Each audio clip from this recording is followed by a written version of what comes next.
Yo, halo guys, sebelum gua lanjutin ke pembahasannya, gua nggak bosen-bosen ngingetin ke kalian dulu, yuk dukung dulu channel ini dengan pencet tombol subscribe dan loncengnya di bawah ini, agar kalian tidak ketinggalan update dari channel ini.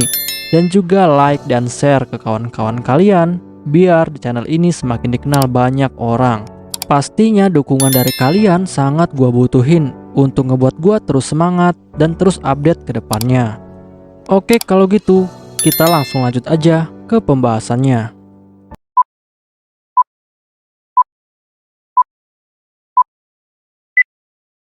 Yo, halo guys, di video gua kali ini gue bakal ngebahas light novel Isekai wa Smartphone Totomoni volume ke-8 chapter ke-18. Di chapter ini bakal dibahas tentang artefak Jewel Forsyth. Untuk kalian yang belum nonton chapter sebelumnya, silahkan ditonton terlebih dahulu. Setelah Toya selesai mengunjungi Babylon Gudang, dia pun akhirnya langsung membawa item Jewel Forsyth untuk ditunjukkan kepada Yumina dan juga yang lainnya. Lalu setelah itu, Toya pun langsung menjelaskan kepada mereka semua bahwa item Jewel Forsyth adalah item yang bisa mereka gunakan untuk bisa melihat masa depan. Perlu diketahui, item Jewel Forsyth terlihat seperti bola kristal yang bentuknya seperti bola basket. Dan bola kristal itu bisa menampilkan sebuah gambar yang ada di masa depan. Lalu setelah itu, LZ pun dengan tegas bilang kepada Toya bahwa dia akan mencoba item Jewel Forsyth terlebih dahulu karena dia sangat penasaran. Sedangkan yang lainnya hanya melihat LZ dengan tatapan gugup. Dan setelah LZ mengaktifkan item Jewel Forsyth dengan sihirnya, tiba-tiba saja item itu langsung menampilkan seorang pria tua yang sedang bertani. Lalu Yumina bilang kepada mereka semua bahwa tampilan ini seperti sekitar 100 tahun ke depan. Dan wilayah itu terlihat seperti wilayah yang ada di kerajaan Rifrise dan juga Regulus. Sedangkan LZ yang melihat hal itu, dia pun dengan gugup lalu bertanya kepada Toya, apakah laki-laki tua itu ada hubungannya dengan dirinya di masa depan. Tetapi Toya tidak bisa menjawabnya, karena dia sendiri juga tidak tahu siapakah pria itu.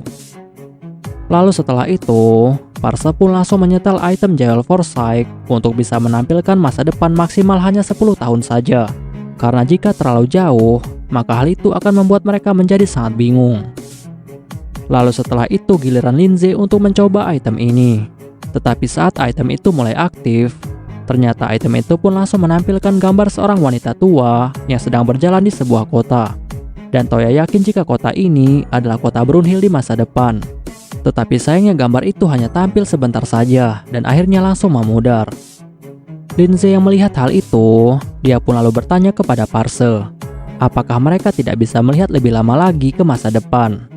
Tetapi Parse langsung menjawab bahwa hal itu mustahil untuk bisa dilakukan, karena penggunaan item Jewel Forsyth sangat terbatas. Lalu setelah itu, saat ini adalah giliran dari Yae yang akan mencoba item Jewel Forsyth. Dan saat item itu mulai aktif, item itu pun langsung menampilkan keadaan di dalam kastil. Dan di tampilan itu ada seorang pelayan wanita yang tidak diketahui. Tetapi di sini Toya sangat yakin jika pelayan itu adalah pelayan yang akan dia pekerjakan di masa depan. Dan tidak lama setelah itu, mereka pun lalu sekilas melihat ada seorang anak kecil yang sedang disapa oleh pelayan itu. Dan hal itu membuat semua orang menjadi sangat terkejut. Lalu Yumina bilang kepada semua orang bahwa bisa jadi anak itu adalah anak dari dirinya ataupun yang lain. Dan sepertinya anak itu adalah seorang anak perempuan.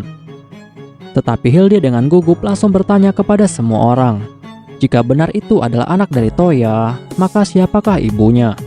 Dan pertanyaan ini ternyata membuat semua orang menjadi sangat gugup.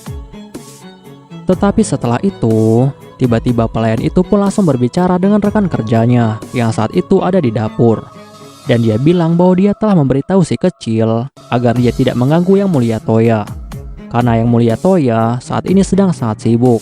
Dan walaupun Yang Mulia Toya adalah ayahnya, tetapi tetap saja si kecil tidak boleh mengganggunya. Dan ternyata hal ini membuat semua orang langsung menatap ke arah Toya dengan tatapan yang sangat tajam. Seolah-olah mereka sangat kesal kepada Toya. Karena ternyata Toya di masa depan sangat sibuk dan tidak bisa memberikan banyak perhatian kepada keluarga dan juga anaknya. Tetapi saat bola kristal itu mulai menampilkan seorang juru masak di kastil kerajaan Brunhild, ternyata orang itu adalah juru masak kastil Brunhild saat ini, yaitu Krea.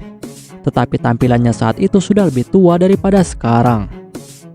Dan tidak lama setelah itu, mereka pun lalu melihat ada seorang gadis kecil yang sekilas melintas di depan mereka sambil membawa bekal makan siang. Dan gadis kecil itu memiliki rambut berwarna perak. Lucia yang melihat hal itu, dia pun lalu menjadi sangat terkejut. Karena dia tahu bahwa anak itu pasti adalah anaknya.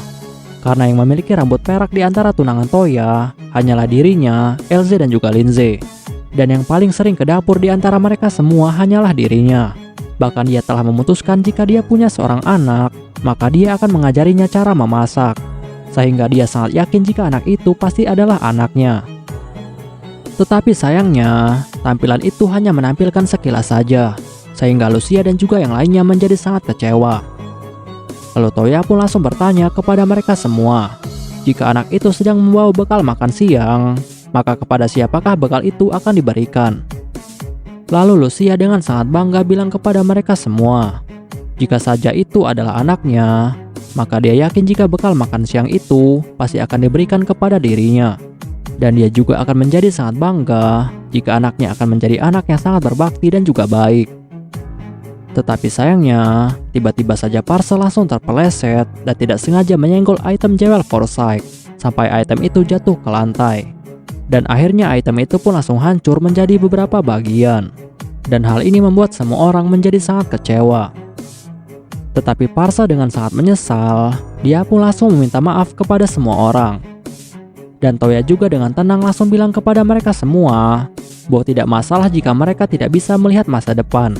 Karena mereka semua masih bisa berusaha untuk bisa membuat masa depan menjadi lebih indah. Lalu tidak lama setelah itu, Lapis pun lalu datang menemui Toya. Dan Lapis bilang kepada Toya bahwa dia telah menemukan 10 orang pelayan baru yang akan dia pekerjakan untuk membantu pekerjaannya. Lalu ke-10 pelayan itu pun langsung masuk ke dalam ruangan untuk bertemu dengan Toya. Tetapi salah satu dari ke-10 pelayan itu ternyata adalah pelayan yang telah mereka lihat di masa depan. Dan hal itu membuat Toya dan juga yang lainnya menjadi sangat terkejut. Dan setelah keadaan mulai tenang kembali, Toya pun langsung menyetujui mereka semua. Tetapi tetap saja hal ini akhirnya membuat mereka semua menjadi sangat yakin jika pelayan itu benar-benar nyata, maka anak yang telah mereka lihat pastilah anak dari salah satu mereka, dan hal itu pastilah kenyataan. Lalu Toya dengan sangat tegas bilang kepada mereka semua bahwa saat ini yang mereka harus lakukan adalah berusaha untuk bisa bertemu dengan anak-anak mereka di masa depan. Tetapi ternyata perkataan ini malah membuat semua orang menjadi semakin gugup. Lalu setelah itu, Toya pun langsung menggunakan sihir ingat tanpa sepengetahuan dari Yumina dan juga yang lain. Sehingga Toya dapat mengingat kembali gambar yang sebelumnya telah dia lihat. Lalu dia pun langsung memutar kembali ingatannya itu, dan dia melihat jika anak yang sebelumnya dia lihat sekilas, ternyata anak itu adalah seorang perempuan. Lalu Toya bergumam di dalam hatinya, jika ternyata putrinya itu terlihat sangat imut dan juga cantik. Oke guys, pembahasan di chapter kali ini selesai sampai di sini dulu, dan bakal dilanjut lagi di chapter selanjutnya. Untuk kalian yang ingin membaca novelnya atau mau membaca judul novel yang lainnya, kalian bisa klik link yang sudah gua sediakan di deskripsi. Tetapi sebelum kalian tutup video ini, tolong beri dukungan kalian untuk channel ini dengan cara pencet tombol subscribe dan juga aktifkan loncengnya. Dan juga jangan lupa untuk like video ini dan beri komentar untuk membangun channel ini lebih maju lagi. Dan untuk kalian yang ingin membantu channel ini dengan cara berdonasi, silahkan cek link donasinya yang udah gue sediakan di deskripsi. See you next time, bye bye.